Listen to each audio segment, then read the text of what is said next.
आगे जो हम पढ़ेंगे अकाउंटिंग टर्मिनोलॉजीज के बारे में। कल हमने अकाउंटिंग बुक कीपिंग इसके बारे में सारा डिटेल डिस्कस किया था कि अकाउंटिंग क्या होता है, बुक कीपिंग क्या होता है। और आज हम टर्मिनोलॉजी मतलब अकाउंटिंग का हर एक टर्म को समझना पड़ेगा, तभी जाके हम आगे पूरा डिटेल में समझ पाएंगे। ठीक है, तो आज हम बेसिक टर्म्स पढ़ेंगे। अकाउंटिंग टर्मिनोलॉजी या फिर हम इसको बोलेंगे बेसिक टर्म्स। अकाउंटिंग टर्मिनोलॉजीज या बेसिक टर्म। तो बेसिक टर्म में अभी हमें क्या देखना पड़ेगा कि अकाउंटिंग का जो टर्म्स होते हैं वो हमें समझना पड़ेगा। तो सबसे पहले हम समझेंगे प्रोप्राइटर। प्रोप्राइटर या फिर ओनर। तो प्रोप्राइटर कौन है या ओनर कौन है, ठीक है, ये पहले हमें देखना पड़ेगा। तो हम इसका डेफिनेशन, तो अभी ये क्या है, the person who takes initiative. जो पर्सन जो कि इनिशिएटिव लेता है बिजनेस स्टार्ट करने के लिए, मतलब बिजनेस स्टार्ट करने का स्टेप लेता है। ठीक है, बहुत ऐसे लोग होते हैं दुनिया में जो सोचते हैं कि यार बिजनेस करेंगे लेकिन वो कभी स्टेप नहीं ले पाते। लेकिन जो बंदा जो बिजनेसमैन है जो स्टेप लेता है उसको बोलते हैं इनिशिएटिव। क्या इनिशिएटिव लेता है? To start the business, business start करने के लिए। और बिजनेस स्टार्ट करने के लिए क्या करना पड़ेगा? पैसे की इन्वेस्टमेंट करनी पड़ेगी। यानी बिजनेस ऐसा थोड़ी है कि अपने आप स्टार्ट हो जाएगा। तो बिजनेस स्टार्ट करने के लिए पहले बिजनेस में कुछ पैसे डालने पड़ेंगे, तभी जाके तो बिजनेस आगे बढ़ेगा ना। बिना पैसे डाले बिजनेस थोड़ी स्टार्ट हो सकता है, ये तो पॉसिबल ही नहीं है। तो तो एक पर्सन है जो कि बिजनेस में अपना कैपिटल डालेगा। कैपिटल मतलब मनी। जो मनी वो बिजनेस में डाल रहा है बिजनेस स्टार्ट करने के लिए, वही होता है कैपिटल। ठीक है, तो पहली बार अगर मैं कुछ बिजनेस स्टार्ट करने का सोचूं तो मेरे को कुछ इन्वेस्टमेंट करने पड़ेंगे। जैसे कि मैं एक एग्जांपल आपको बता रहा हूं, जैसे मैं सोचा कि यार मैं चलो एक कोचिंग सेंटर खोलता हूं। तो कोचिंग सेंटर खोलने के लिए मेरे को क्या चाहिए? ना सर व्हाइट बोर्ड चाहिए। अच्छा ठीक है, व्हाइट बोर्ड चाहिए, और क्या चाहिए? सर ये पेन चाहिए, जो मार्कर पेन होता है ये चाहिए। हाँ बिल्कुल ये चाहिए। और क्या चाहिए? सर डस्टर चाहिए। ओके ठीक है ये। और ना सर कुछ बुक्स की जरूरत पड़ेगी आपको ना। ठीक है बुक्स। और तो सर अगर आप ऑनलाइन क्लासेस करते हैं तो उसके लिए आपको ट्राइपॉड स्टैंड वगैरह और ये सब की रिक्वायरमेंट भी पड़ सकती है। और कुछ टेबल चेयर डेस्क बेंच ये सब की जरूरत पड़ सकती है। अच्छा, तो कोचिंग सेंटर स्टार्ट करने के लिए मेरे को ये सब चीजें की जरूरत पड़ेगी। तो इसके लिए मेरे को क्या करना पड़ेगा? पहले पैसा डालना पड़ेगा बिजनेस में, तभी तो मैं ये सब खरीद सकूंगा। पहले मैं कुछ पैसा लाया और इन्वेस्ट किया बिजनेस में, मतलब बिजनेस में मैंने पैसा लगाया। अब वही पैसे से मैं क्या करूंगा?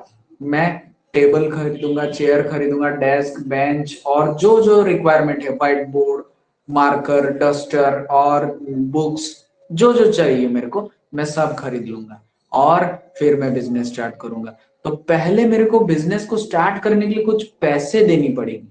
ठीक है, तो मैं बिजनेस में जो लगाऊंगा पैसा, वो क्या होता है? कैपिटल होता है। पहली बार जब मैं बिजनेस स्टार्ट कर रहा हूं तो मेरे को मैंने जो पैसा बिजनेस में लगाया वो कैपिटल है। उसके बाद क्या है? तो ये क्या हो गया? Invest his money. तो जो पर्सन उसका मनी इन्वेस्ट करता है, इन्वेस्ट हिज मनी। और मनीज वर्थ। मनीज वर्थ मतलब क्या? ऐसे कोई चीज जिसकी कंपैरिजन हम पैसे से, जिसको हम पैसे से तुलना कर सके। जैसे कि मान लो मेरे को एक व्हाइट बोर्ड की जरूरत है, लेकिन पहले से मेरे घर में दो व्हाइट बोर्ड पड़े हुए थे। मैं अपने पर्सनल काम के लिए खरीदा था, वो पड़े हुए थे, यूज में नहीं थे। तो उसको मैंने ला के यहाँ पे फिट कर दिया। तो ये क्या हो गया? ये हो गया मनीज वर्थ। या फिर मेरे पास पहले से कुछ टेबल चेयर पड़े हुए थे जो घर के लिए खरीदे थे मैंने, लेकिन घर में ऐसे कुछ काम में नहीं लग रहा था। तो मैंने सोचा कि यार मेरे को भी टेबल चेयर खरीदना है, तो एक काम करता हूँ, ये घर में तो चेयर और टेबल पड़ा हुआ है, उसको मैं ला के बिजनेस में लगा देता हूँ।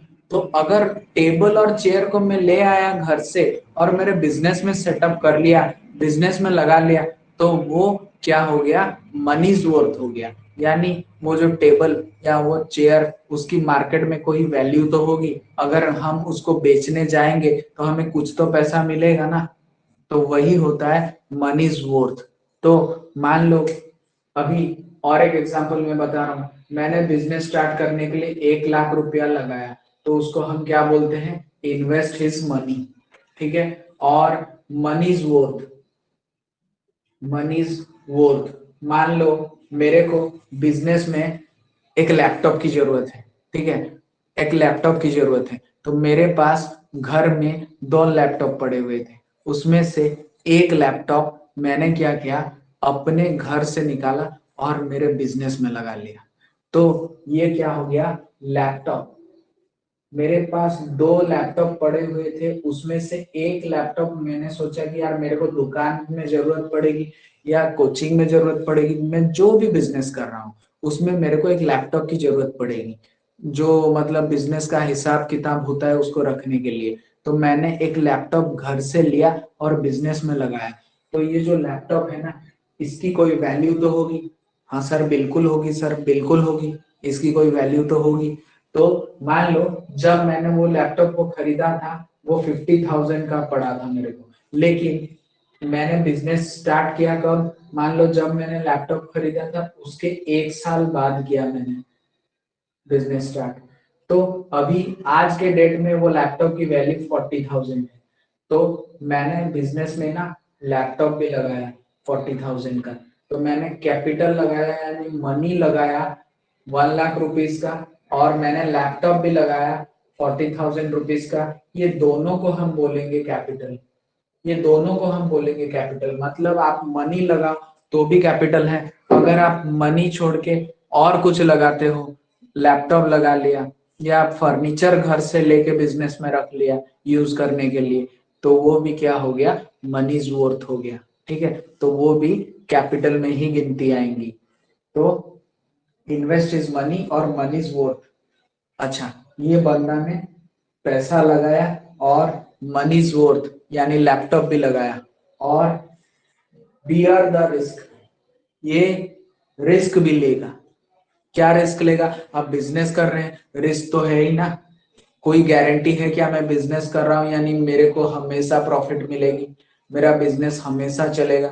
ऐसा भी तो हो सकता है मेरा बिजनेस मतलब लॉसेस आएंगे बिजनेस में, ऐसा भी हो सकता है बिजनेस बंद हो जाए, ऐसा भी हो सकता है बिजनेस मतलब डूब जाए। तो बहुत सारे रीजन हो सकते हैं, रिस्क तो होता ही है। ऐसा कोई गारंटी नहीं है दुनिया में, ऐसा कोई कोई गारंटी नहीं दे सकता कि आप ये बिजनेस करो हमेशा प्रॉफिट है। हर बिजनेस में प्रॉफिट भी है, लॉस भी है, ये आपके ऊपर डिपेंड करता है कि आप उसको कैसे मैनेज करते हो। ठीक है, तो ये क्या हो गया, बियर द रिस्क, मतलब सारा रिस्क कौन लेता है, यही लेता है, इज कॉल्ड द प्रोप्राइटर। तो उसी को ही प्रोप्राइटर बोलते हैं।